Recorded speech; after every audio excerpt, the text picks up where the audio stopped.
Andrew Coote, Director of ConsultingWhere. Very pleased to have you on the Geospatial Index. And I'm very pleased, Will, to be talking to you as well. I think the work you're doing is really interesting. It's very close to what we do. So I'm looking forward to having a good chat. Okay, I should also give a shout out to the last GeoMob event in London, which is where we came across each other. Exactly. It's all about networking, Will. Okay, so let's carry straight on into what ConsultingWhere is then. Could you give us the elevator pitch? Okay, so what we do and the clues in the name is that we just do consulting. So we don't do any implementation. It's all strategy work, and it's around the area of location intelligence. So hence the where bit, WHERE, and we've been in this area, Will, for 16 years now. We've been working continuously and growing during that period of time, which I think just shows that we've hit an area where there is a gap in the market, and particularly for people coming into the market who want to understand the dynamics, but also for a lot of other organizations these days who are looking to pivot in terms of what they do in relation to geospatial. So we help in both of those areas, do a lot of work around business case development. We do work which is of a more strategic nature, for instance, for governments, where we work through the World Bank. But also, and relevant to this is that we do a continuous market survey, particularly for the UK, to look at the size of the market, where's developing, and where perhaps is starting to wane a bit. Yeah, that last bit was of particular interest to me, because I've been soldiering on here, especially looking at the publicly traded aspect of our industry. But my eyes lit up when I found out what you were doing. So I think Will, just on that, the interesting thing, of course, is that the publicly traded companies is only a very, very small subset, as you know, of what's going on in the market. There's an awful lot which are smaller companies, which aren't listed. They're owned by maybe a small number of people, but also you've got some very big organizations like Esri, for instance, which are not publicly listed. They're a private organization owned by Jack Dangermond and his wife, operating worldwide. So you need quite a lot of intel and informal contacts in order to be able to get anywhere close to the size of the market that is realistic. If you want to come up with some big number, just go to one of the big four and they'll give you a big number. The way in which you can do this kind of market survey varies. We tend to be very focused on detail, and I think build it up from the bottom. You can go top down and you can fairly quickly get to some figures which could be really quite misleading. Sure. Yeah. Okay. Look forward to getting more detail on that as we go through this chat. All right. So I guess I'm just briefly touching on the niche. I heard you use the term spatial intelligence, but then you've also got this market survey. You mentioned that you are not necessarily on the implementation end of things, but more, I guess, return on investment end of things. So could you just characterize a bit more clearly exactly what the niche is that you're serving and hopefully dominating? So it's all about strategy and helping organizations with strategy. Okay. And Will, to be honest, that comes in many forms. And if I was, you can look on the website and see that we focus on business development. We also do quite a lot of work in the international field. We do training, and we also help with specifications. So if a company is looking to go out to the market, we do that kind of thing. So but what you find is it's very varied. Once you're known in a market, we get people coming to us and asking us to help them with due diligence. They're looking at mergers and acquisitions, and they really want technical stroke commercial advice on the organization that they're looking at. So we get quite a lot of referrals around that. We also get inquiries in new markets. So when we do the market survey, we identify, for instance, the last time round, one of the big ones was around spatial finance. And since we did that survey in 2020, that's an area that has become increasingly interesting to increasingly big players. And particularly because what's happened at and this is at the macro level, when you start looking at the economics, where you're starting to get financial services organizations saying, we want you to stress test you not just on your liquidity, we want to look at the assets that you're investing in and to look at their climate sustainability, their vulnerability, and vulnerability. And so therefore, in order to do that kind of thing, it's impossible to do it without detailed spatial information. And it's not, I think another key point is it's not just Earth observation data. There's a lot of money going into Earth observation, particularly from within the European Union. But when you look at it, that data needs to be supplemented and integrated together with, let's call it human geography. It's, you know, what are the names of these streets? Where exactly are these assets? What's the supply chains for actually servicing those assets? And that means bringing the human aspects, which is what we probably would call geospatial, together with Earth observation. And if you can get the merger of those two technologies, those two sets of individuals, then you start to get a sweet spot in terms of being able to help large financial services institutions. Yeah, I love you touching on spatial finance. That's been a theme of the podcast since the beginning. The last guest was, I think it was Gillian Malod, who used to be an analyst at MSCI. We've also had the Chief Science Officer of Spatial Risk Systems. So yeah, but it's great hearing your overview of the reason for the existence of spatial finance. I wish we'd had you on earlier, but I'm glad I've got you on now. Yeah, Will, what we can do there is after this, I'll give you a link, because myself and a guy called Christoph Christensen, who's now at the know of him. in Oxford.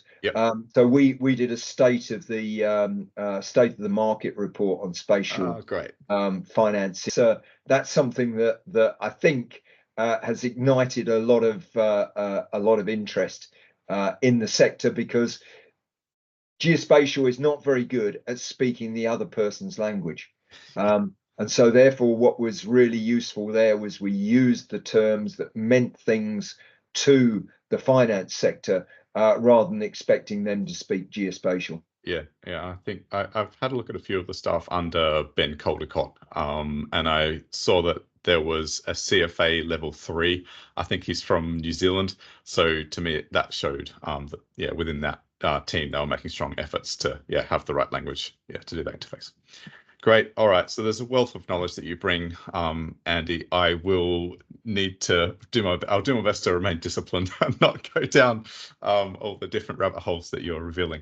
Okay. So then I guess sticking with the agenda, what does ConsultingWhere do to make sure that you're working backward from customer needs? Oh, I mean, I learned this pretty early in my career, Will, that if you don't understand not only what the customer's telling you their needs are, but what their real needs are, and that's often two different things. You've got to go back to what the business drivers are. We always start, the first thing I always ask a new customer is, please give us your corporate plan, or alternatively, some kind of set of strategy documents, because those will reveal what you're trying to achieve and will explain that in terms that the chief executive understands. because if you're going to go and talk to these kind of people, again, you have to use their language. Okay, so there's a consistent theme here regarding you interfacing with the executive level. You're talking about organization roadmaps, strategies, so that helps us better understand the kind of customers that you work with. Yeah, and the other thing in terms of the requirements through to strategy is that we developed our own way a few years ago of running through a 4-stage process of, first of all, let's establish a baseline, because if you don't understand where you're starting from, you're not going to get to the right place. Alignment to strategic objectives, which is what we've just been talking about. The socioeconomics, so that you can understand the numbers that sit behind the strategic need.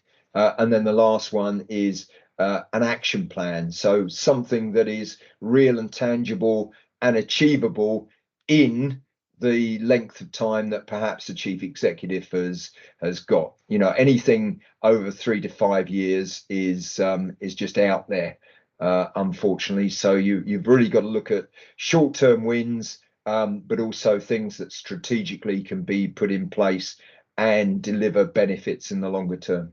Yeah, okay. I also liked you touching on the term digital transformation, and I can link that to another recent guest, Aya Data, who of all places are doing that for farmers in Ghana and other places around that part of Africa.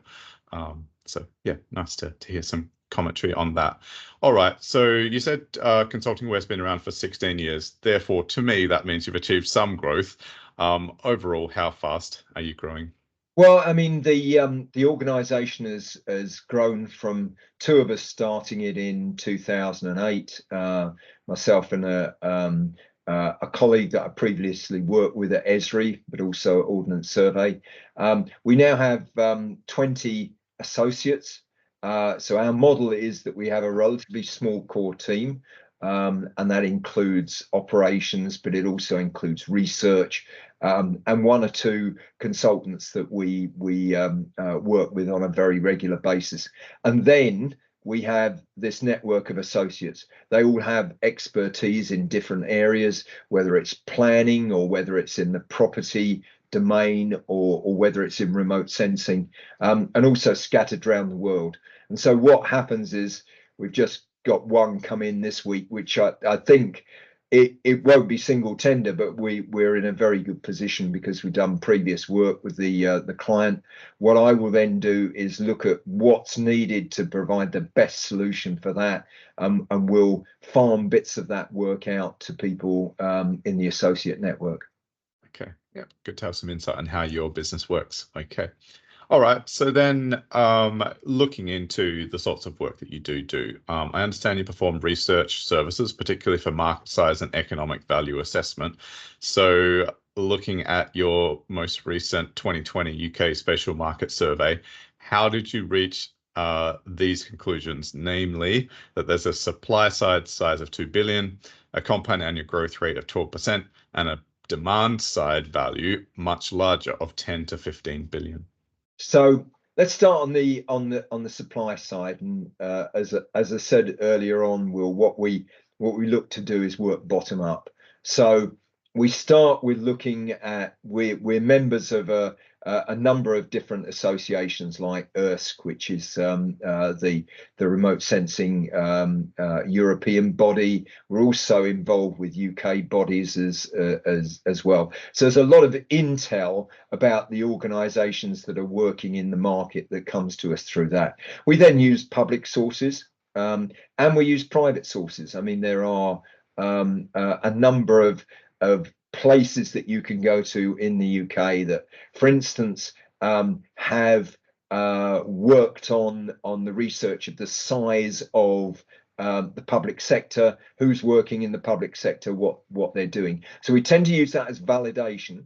We start with our own sources, we supplement that with public sources, and then where necessary we'll buy in lists or intel in order to enhance it. So I mean, there are no real secrets there. The important thing is we start with a wide sieve. I mean, last when we did 2020, I think I was telling you, we started with about 3,000 companies. We then got down to around about 800 or 900 who were truly active in the market. But we went through those individually. I can tell you that was a lot of work to run through them individually. Look at their websites, look at individuals working for them, and that's how we came up to 800 to 900. So you even look at the staff members. You go on so LinkedIn. Yeah, we'll look at, because a lot of this is a relatively small industry, and it's a lot about people, and so therefore your network. And our network is pretty large because of the amount of time we've done it. So we can also go to individuals in organizations and get them to respond to surveys where I really have a great deal of doubt about the some of the other ones that I see. And they major on those. We don't major on the surveys. I mean, we've done a big thing a couple of years ago on recruitment, and we went out and did a bespoke survey for that, but we get a pretty good return just because of our reputation, I think, in the market, and it's completely anonymous. We don't expose that. So that's so the size that we got there, I think, is pretty reliable. We stress tested it, we looked at sensitivities and so on. We think it's within about 5%. And we then looked at the previous ones we've done, because this is where the longitudinal analysis is absolutely vital. We've been doing this since 2008. In fact, was one of the first things that we did when we set up the company. So we've got 4 comprehensive surveys over that period of time. So therefore, when we look at the growth, we can be pretty, because we use the same techniques, although we've changed the scope somewhat, because the industry's got wider, and so therefore what people doing things that are geo-enabled rather than geocentric have become a much bigger part of the market. So we've looked at the scope over that period of time, but we've then done like for like comparison. So when we come up with that CAGR, that's to do with the like for like comparison, rather than how can I put it? Sometimes I look at these market surveys, and you can characterize it by, let's make a big number, let's sort of put all of the nice fluffy words around it, and magic happens here in the middle. Sure. We don't do that. It does appear to be more defensible, yes, if you're tracking in a longitudinal sense the growth of a given company and then aggregating those across the market survey that you've done. But if one thing that is easier for me, possibly, given that I'm looking at the publicly traded facet of the industry, is the financials are public. So do you have some means of tracking the earnings of private companies? How do you?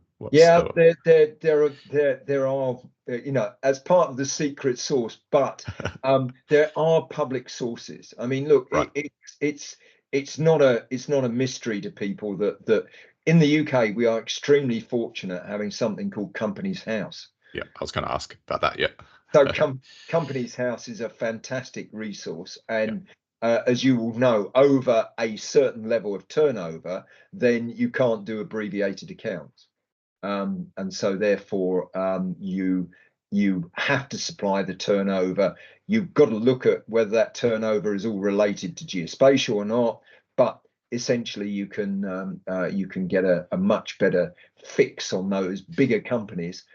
With the long tail, okay, of very small companies, they still, even in the abbreviated accounts, there are ways and techniques, and we've done statistical analysis around this, of looking at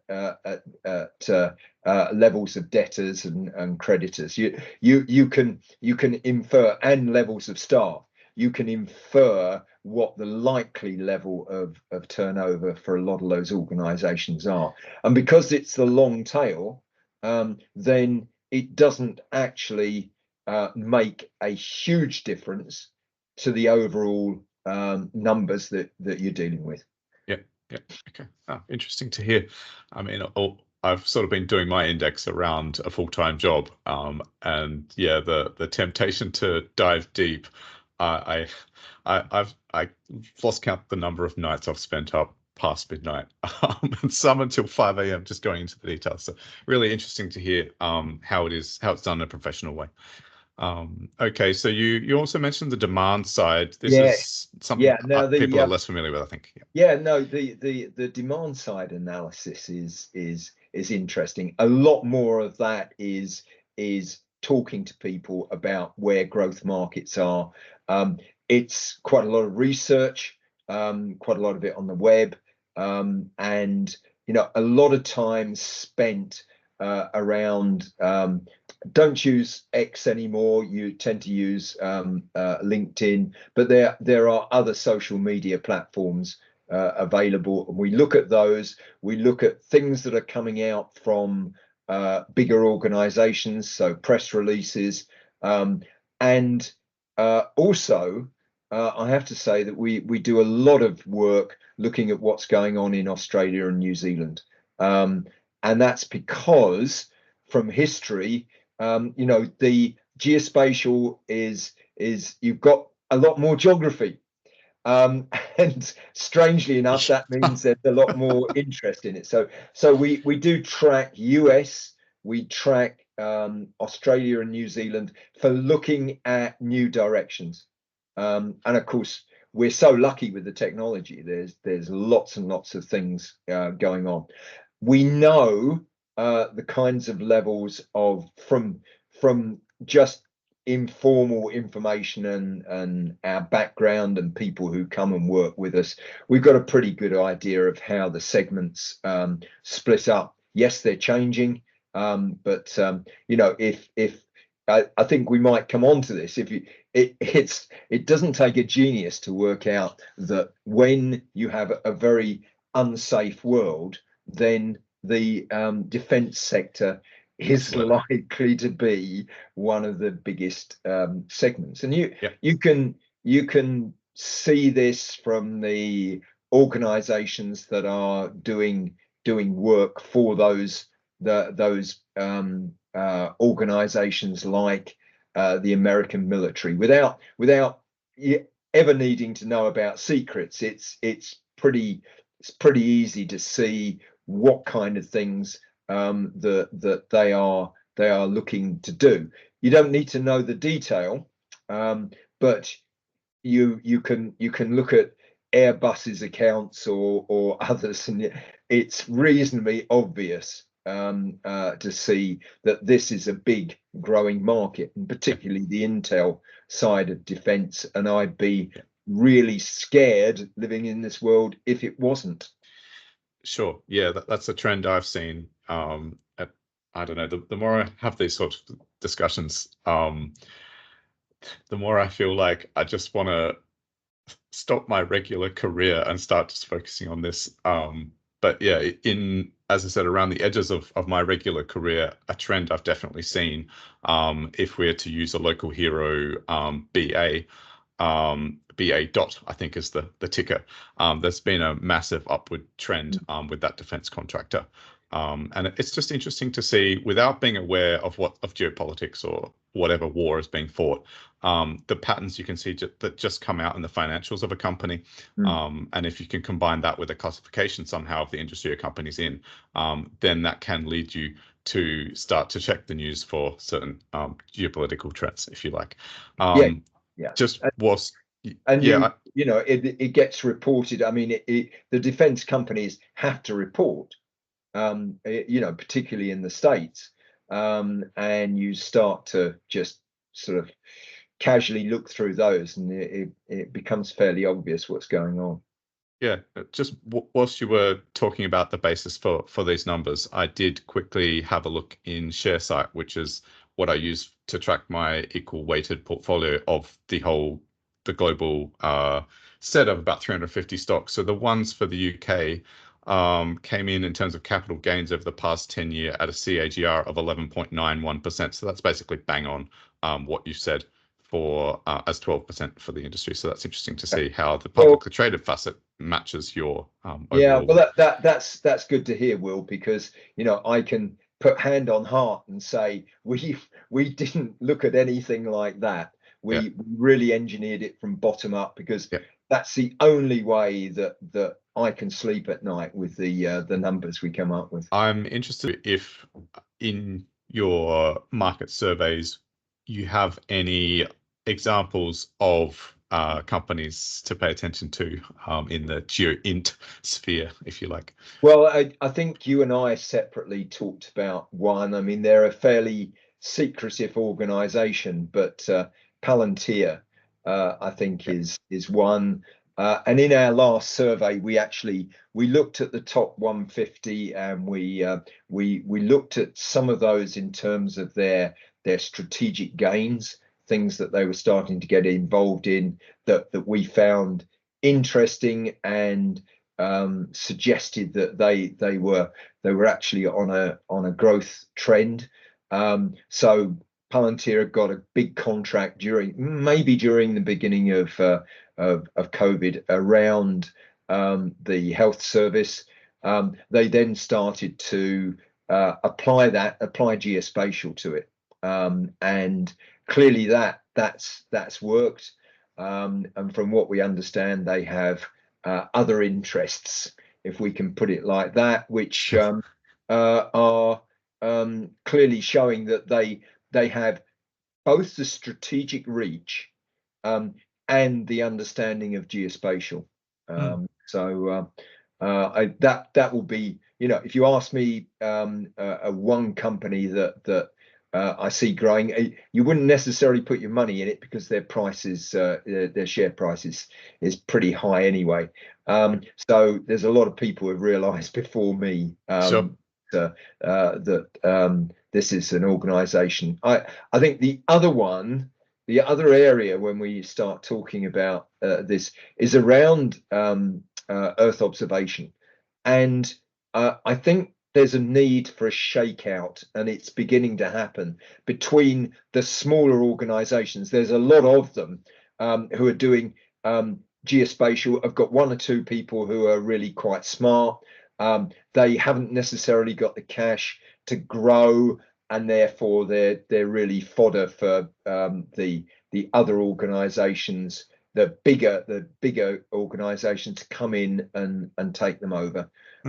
So I see a shaking out of that, a growth as a result, and those companies then either staying independent but getting VC support, or being taken over and become a division of a much bigger entity. Those are the ones where I think you're seeing growth. Yeah, that's been a theme of this podcast actually since the beginning as well. I think it was Will Cadell of Spark Geo that I first put the question to, what on earth is going on with Earth observation publicly traded companies even. I feel like, and I think he basically said there's going to be a consolidation because basically all of them, even the likes of Planet, are down 70 to 80%, let alone Sidus, which is down something like 99% since they either SPAC'd or IPO'd. So yeah, interesting to hear that interpretation of the market continuing with you. Well, I mean, there's another thing going on in here, which of course is Copernicus in Europe. So I mean, all the data for free. So right. Therefore, it's hard to compete with. Yes, it's hard to compete with. But if you pivot, and we've talked about this before, towards services that actually make use of your assets. Now, maybe for the likes of Planet, that's not so easy, but there are a lot of other organizations who have grown up focusing on, let's call it upstream, EO, who now can focus on downstream, and taking those applications beyond agriculture and flood defense and so on, because there are so many other use cases out there. And my pet theme, you'll spot, Will, is EO and geospatial working better together. There's so many more opportunities if we can. If the Earth observation community would stop pejoratively referring to geospatial as the in situ segment and just give us the data for free and it'll be fine. No, guys, that's not the way it works. Please don't be that naive. All right, so you identify finance and insurance as a small market, but it's also trending up. So why is it small? And then the natural catastrophe insurance market is collapsing. I've seen, for example, looking at the annual reports of the likes of Markel, due to bad capacity to predict events. So does this constitute the opportunity for geospatial companies, or is there more? Overall, why do you see finance and insurance as trending up for geospatial? So I think there's two things here. There's the insurance sector. As you say, it's probably saturated. If I go back in time and I look at, I used to be external examiner at UCL, and the really smartest of the graduates would always end up going to the insurance companies because they needed really top spatial analytics people. I think it's become saturated, and in the process of that, it's become a bit more commoditized. So therefore, they can't sell at the same kind of margin. And also, I think you're right that there's been some well documented examples of where they've failed to spot some of the biggest riskiest type investments. So I think that there is potential for the insurance market, but it's not as big as the other parts of the financial services market, and particularly we go back around the whole idea of being able to take data and be able to produce your own results. Now, there's a key thing sitting in here, Will, which is that those kind of organizations, the large clearing banks and so on, they will not implement a solution that somebody else is using. Okay, and this goes back years and years to the retail market. If you sold to Shell, you'd never sell to Exxon. They wouldn't do it because of just the risk of somebody leaving and understanding what they did and it being implemented around the same kind of technology. So tend to be bringing it in-house. And the other thing is that if you're going to really make a difference in terms of transactions, then you have to be there at the ATM end, because this know your customer market is one that's growing. It's hugely important. But if you can't get the information into the ATM transaction, and they're anal about adding even an extra bit into that process and how it might affect it, then actually you're doing it after the event, which is far less effective. So there's a lot of opportunity, but there's also these systems move very slowly. Okay. Another way to characterize this topic that we're discussing that sprang to mind for me was the recent acquisition of Fathom by Swiss Re.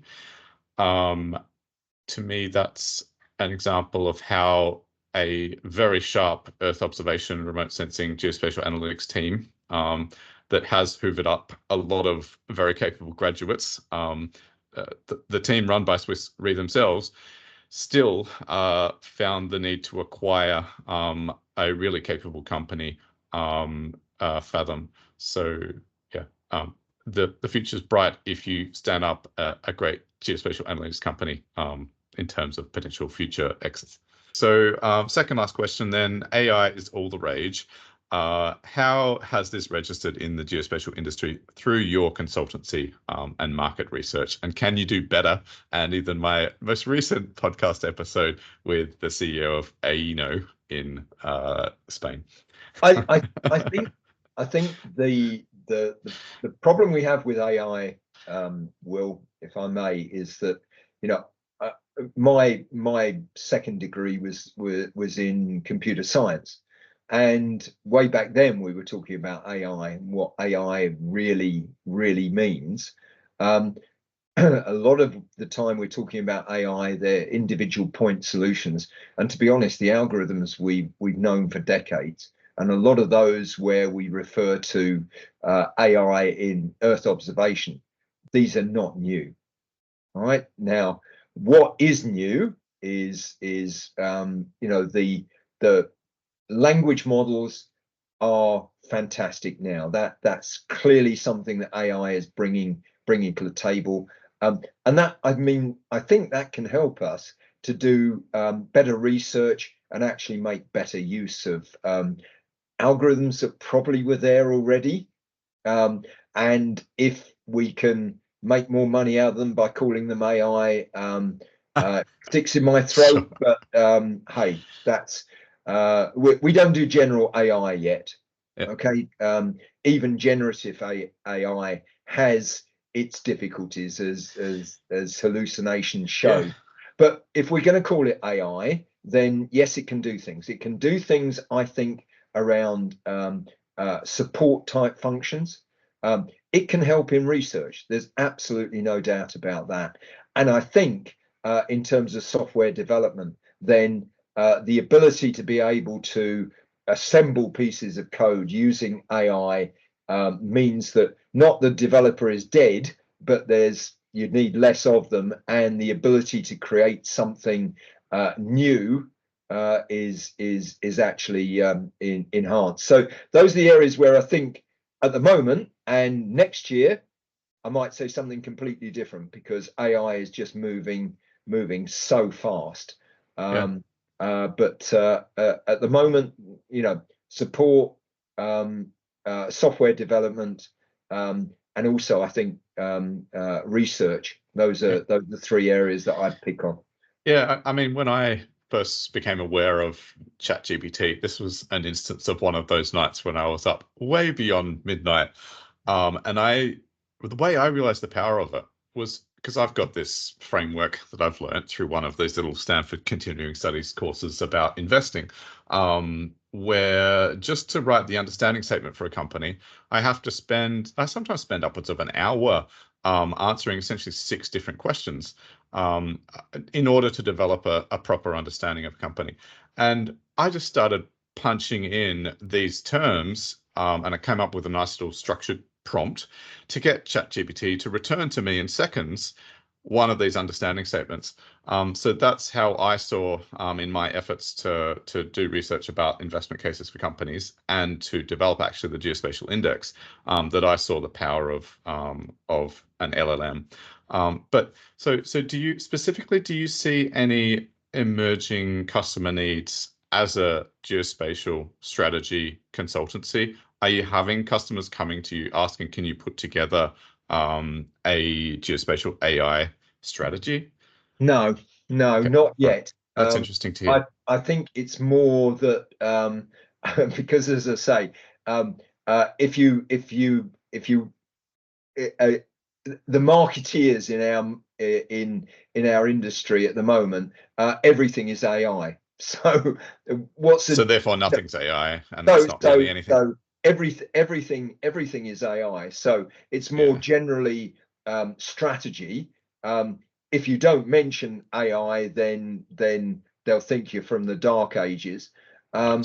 But to me, it's then helping them. All right, what goes back to what you said? What's your real problem? Right. So tell me about your real problem. What are the business drivers around that?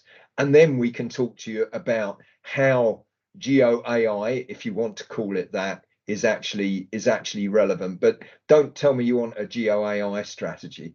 Right. Yeah. Okay. So at least the hype hasn't quite reached that point. Okay, but it does sound fairly hypey at the moment. All right.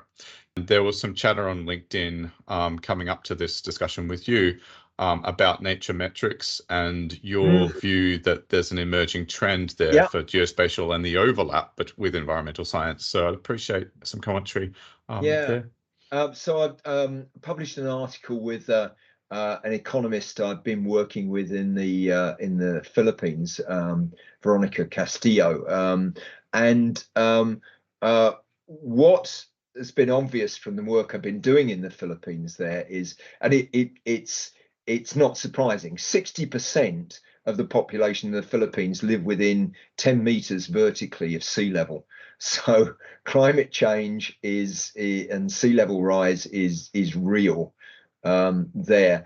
And what the Philippines government, and this goes back to 2016, 2018 has looked at what they call natural capital accounting.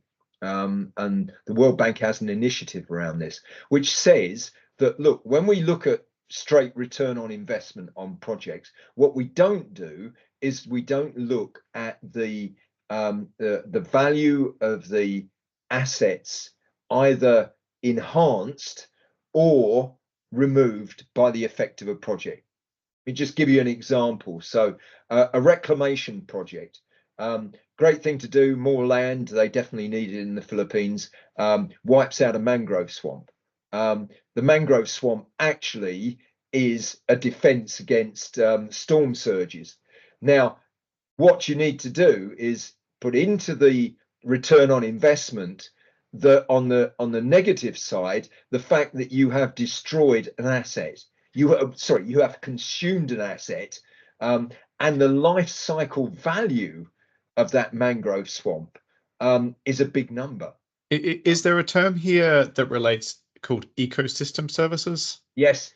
Ecosystem services is, once you start to get into the detail, then there are various ecosystem services. So, you know, one is around the ability to store carbon in a mangrove swamp. I mean, it just blew me away, some of this stuff. You can actually store 3 times the carbon dioxide in the same amount of mangrove swamp compared to a broadleaf. Who would have thought? Yeah, exactly. So when you start looking at it, there are other ecosystem services. So there are things like land, and you can actually put numbers against the value of land in different circumstances, whether it's being used for, you know, producing biomass fuel or whatever. It's a whole area, Will, that all I wanted to do in doing the article with Veronica was to open it up and say, do you realize this is a huge opportunity for geospatial? Yeah, it sits in the middle of it. Yeah. You cannot do the calculation of the ecosystem services impact without huge amounts of geospatial. Right, so last of all, in the UK, it's possible to undertake a geospatial apprenticeship. What qualities, skills, or ambitions should an apprentice have to do well at ConsultingWhere? Emotionally intelligent, because I think that too often we get very good graduates who are quite happy plonking away on their screen, and they have to talk to somebody else. It's quite stressful for them. Yeah. And social media doesn't help us on that. Projects are about people. They're about relationships between people. So you're saying that there need to be more grads running podcasts, reaching out, having conversations. Yeah, absolutely, and with more soft skills. All right, amazing, Andy. What a survey! That was a real workout for me. But yeah, really exciting. Well, I enjoyed it too, Will.